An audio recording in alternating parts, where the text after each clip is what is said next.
one of us is in Popeye. You're playing Shakespeare in a subway. That's while right. Shakespeare, one in subway. That's right. Yeah. Why? Why? Shakespeare, because we love Shakespeare, and people love Shakespeare. And the subway, because it's a venue in New York it's free. It's free to busk in. And we're doing Shakespeare somewhere that no one's done it. No one else is doing it. I don't know, what else can we talk? It's just the idea that there's this open medium of people who are an audience that they're not even expecting to be an audience, and so when we present it the way that we know we can present it, it gives people something to smile about and hopefully makes their day that much better and makes them happy to be living in New York City. Sure.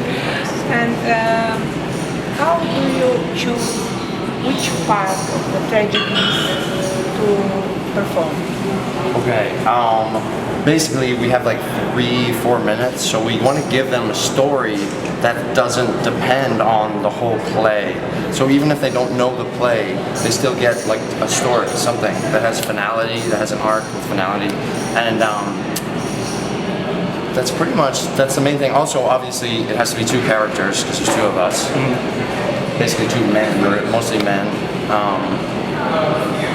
don't know. It's also in terms of, like he said, creating a whole story for everybody, and then what scenes are that we as actors and performers and just general audience members would like to present and also explore in terms of what turns us on from Shakespeare. Is it the fact that the tragedy is always weight behind it, all these different circumstances to explore. So in each performance, it's always constantly changing. There's always something fresh in the fact. Transfer your show in to other cities? Yes, definitely other cities. Yeah. Like in the spring, we want to go, we'll definitely go to other cities in the U.S. besides Boston. We've been to Boston. But we will definitely go to Europe. We want to go to Europe. Maybe in the spring. The places, the places that we want to try are London, Dublin, Berlin, Amsterdam, Copenhagen, Paris. These are places that I think where enough people speak English, and there's a train and there's a culture of theater. However, we don't really know where we can do this, because honestly it depends on like the physical space of the cars, also the culture of, like in New York, this is happening on trains, this kind of thing, dancers, singers, musicians. You in subway every night since January, every night. What brings you? I would say what brings us here is that it's the thrill of the performance, it's the partnership that he and I have, constantly growing as actors, and just putting ourselves out there in a way that's unique that no one else is doing, and really just kind of chasing the audience and turning people on when they're not even expecting to be turned on. So it's like a surprise within. It's an art form that's filled with surprises for everybody involved. Yeah, we love it, and also we depend on it financially. It's a job for us. Really? Yeah, I lived off this for like months. I now have like a second job, but for months this was all I had, for money. So it's money, but it's also, we're performers, so we want to perform, and we can come here and we can perform for hours instead of going and waiting in line, waiting for an audition, hoping someone gives us like some little part that doesn't even pay us for all our time. Here we can come and just perform until we're exhausted. Sure. Yeah. Wait. Are we taking this one? We can, yeah. Sure. Want to get on We it? could continue then. Yeah, let's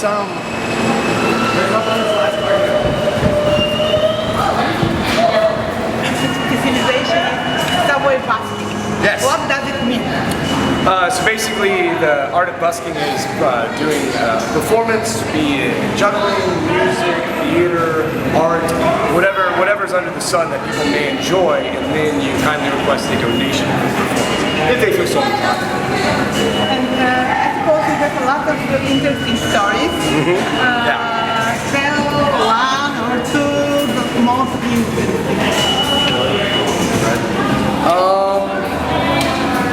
I would say, well, one of the moments I thought was really funny was I made a dog, Juliet. Somebody had a dog on a train, so I made the dog Juliet. And so that got a big laugh from everybody, and it was one of these things where this dog just kept giving me these furtive glances of just fear and just not understanding what was going on. It just added so much brevity and kind of like comedy to this very, very tragic scene. So I always remember that. It was just one of those instincts where I saw the dog and I was like, oh, you make the dog Juliet, and then all of a sudden there's this absurd edge, absurdist edge to it that comes to it and people find very humorous. We spent maybe 3 months in Moscow. Yeah. What do you think about Russian theater? Well, Russian theater, it's awesome. Actually, I saw Macbeth while I was there. I can't remember, it was like 2000, so it was probably 2006, whatever it was a big theater. Was it Batusa? You know what production it was? I suppose. It was awesome. It was so awesome.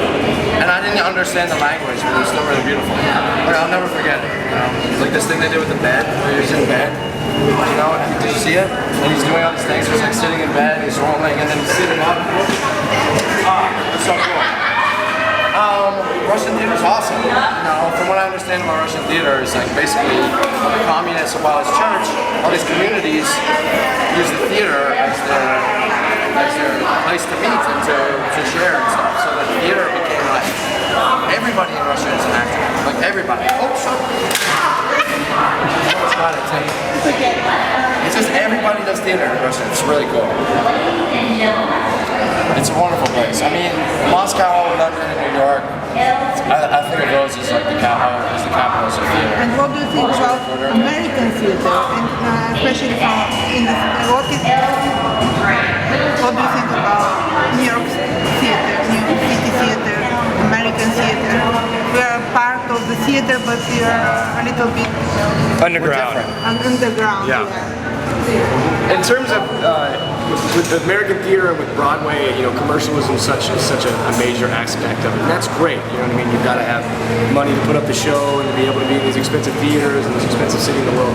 But then when you look at what's going on with how London approaches theater, and Moscow approaches theater, it seems to come from a place that is not just about making money. It's more about creating a society and a culture of successful actors and really exploring the material. And that's always been kind of the tit for tat. Like what New York does, London doesn't do, what London does, New York doesn't do.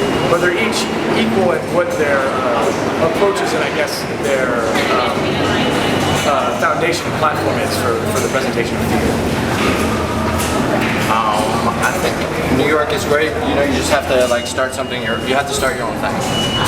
You have to start something new because if you just try, there's a lot of successful things happening, but there's so many people here trying to be actors and stuff, and they're all on the back of this like bread line to become part of something that already exists. So you have to start something new and different.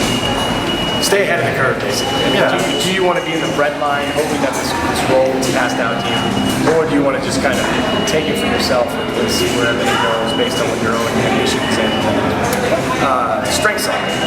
What do you think about Popeye and Cloudy in 5 years? I don't know.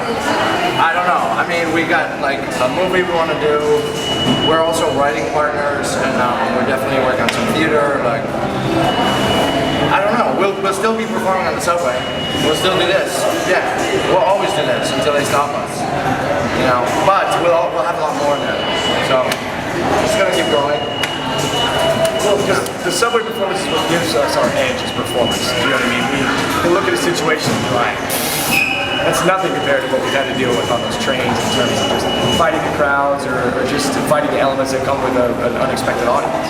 And so you can't lose that edge because the second it goes away, you never have it. You know what I mean?